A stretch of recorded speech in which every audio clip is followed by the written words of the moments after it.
She went up to him. "My sweet," she said.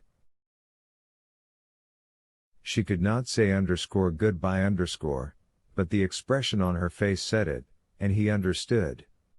Darling, darling Kudik. She used the name by which she had called him when he was little. You won't forget me?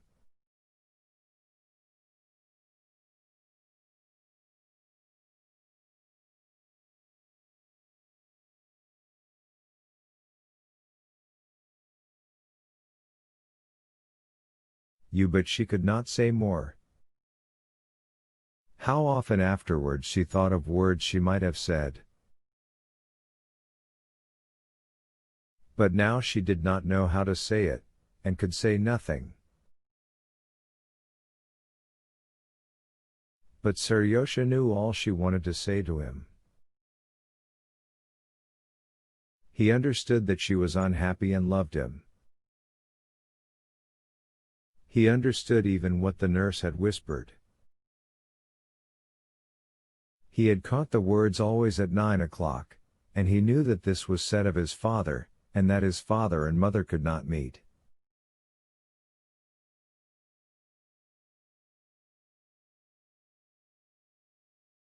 That he understood, but one thing he could not understand: why there should be a look of dread and shame in her face.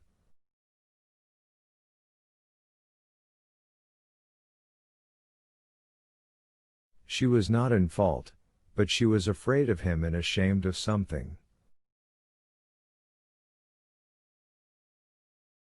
He would have liked to put a question that would have set at rest this doubt, but he did not dare. He saw that she was miserable, and he felt for her.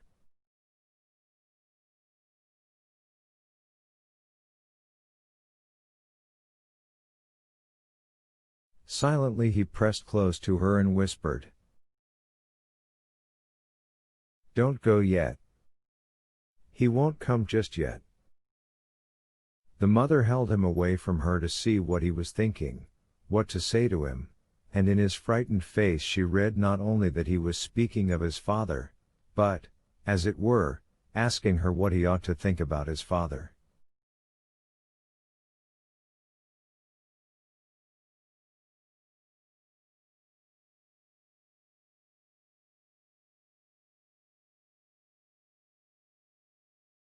"Seryosha, my darling," she said, "love him. He's better and kinder than I am, and I have done him wrong.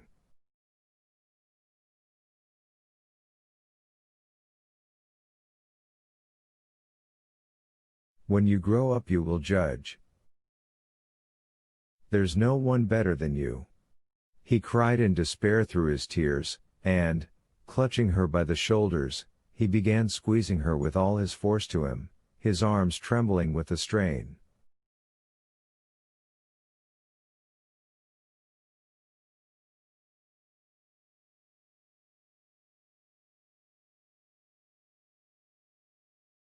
"My sweet, my little one," said Anna, and she cried as weakly and childishly as he.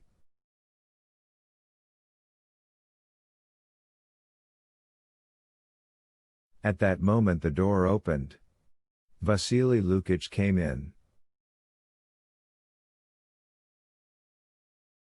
At the other door there was the sound of steps, and the nurse in a scared whisper said,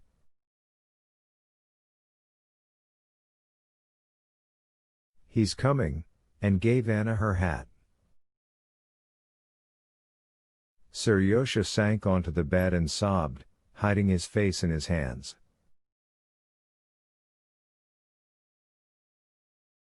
Anna removed his hands, once more kissed his wet face, and with rapid steps went to the door.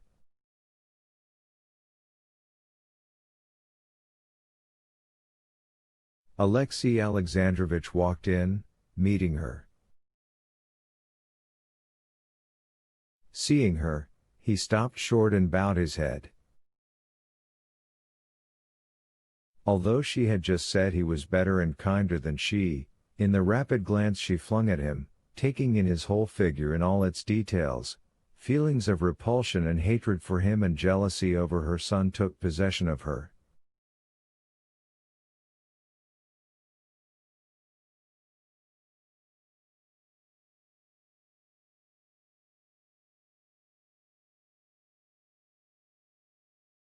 With a swift gesture she put down her veil, and, quickening her pace, almost ran out of the room.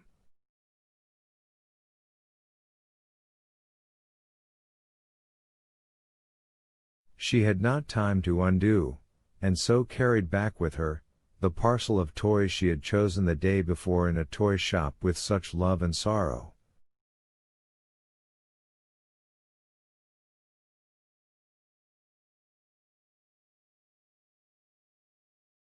Chapter 31.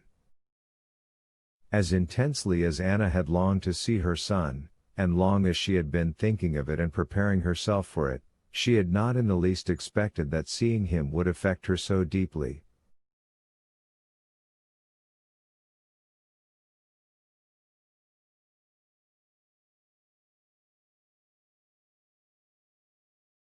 On getting back to her lonely rooms in the hotel, she could not for a long while understand why she was there.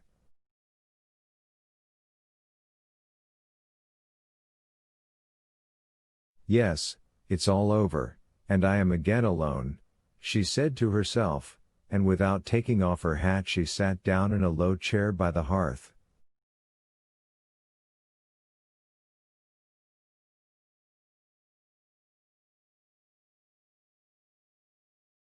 Fixing her eyes on a bronze clock standing on a table between the windows, she tried to think.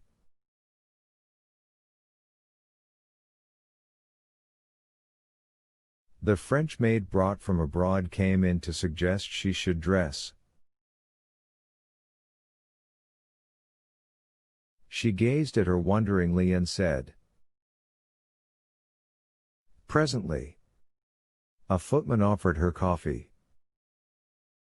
Later on, she said. The Italian nurse, after having taken the baby out in her best, came in with her, and brought her to Anna.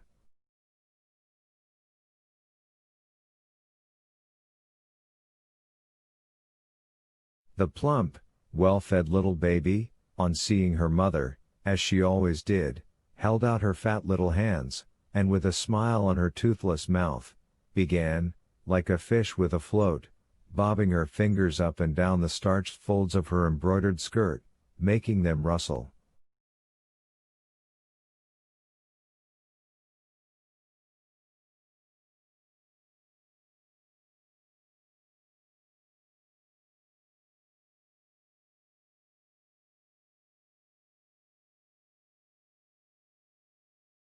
It was impossible not to smile, not to kiss the baby, impossible not to hold out a finger for her to clutch, crowing and prancing all over, impossible not to offer her a lip which she sucked into her little mouth by way of a kiss.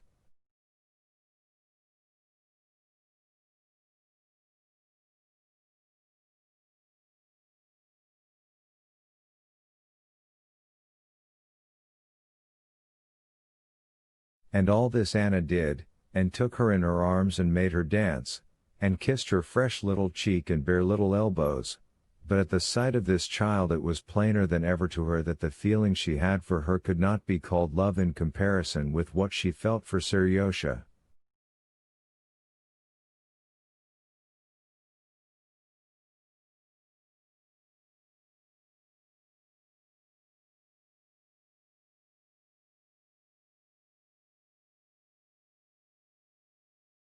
Everything in this baby was charming, but for some reason all this did not go deep to her heart.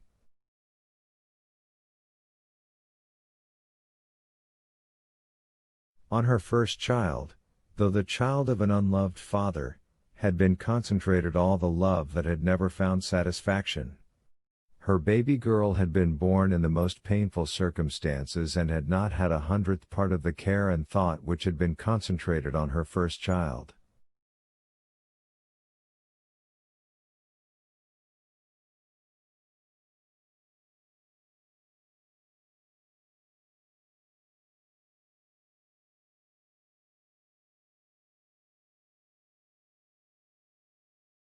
Besides, in the little girl everything was still in the future, while Seriosha was by now almost a personality, and a personality dearly loved. In him there was a conflict of thought and feeling, he understood her, he loved her, he judged her, she thought, recalling his words and his eyes.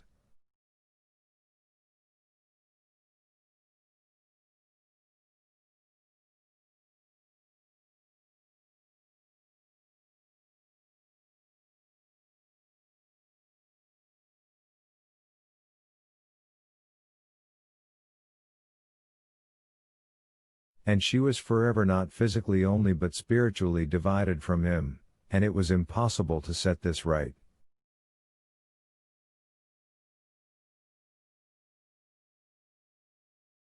She gave the baby back to the nurse, let her go, and opened the locket in which there was Seriosha's portrait when he was almost of the same age as the girl.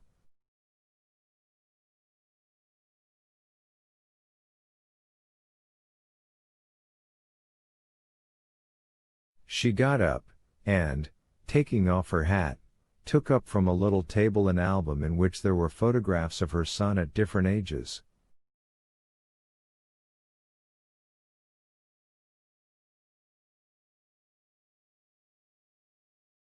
She wanted to compare them, and began taking them out of the album. She took them all out except one, the latest and best photograph. In it he was in a white smock, sitting astride a chair, with frowning eyes and smiling lips.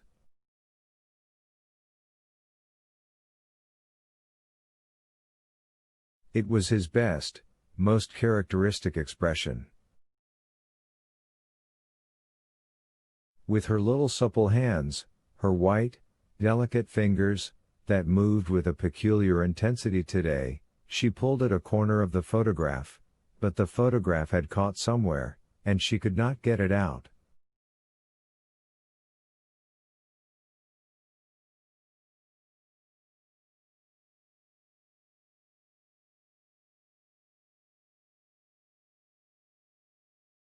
There was no paper knife on the table, and so, pulling out the photograph that was next to her son's, it was a photograph of Vronsky taken at Rome in a round hat and with long hair.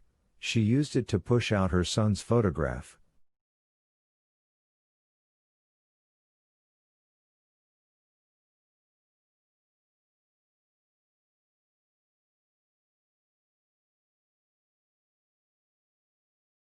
"Oh, here is he," she said, glancing at the portrait of Vronsky, and she suddenly recalled that he was the cause of her present misery.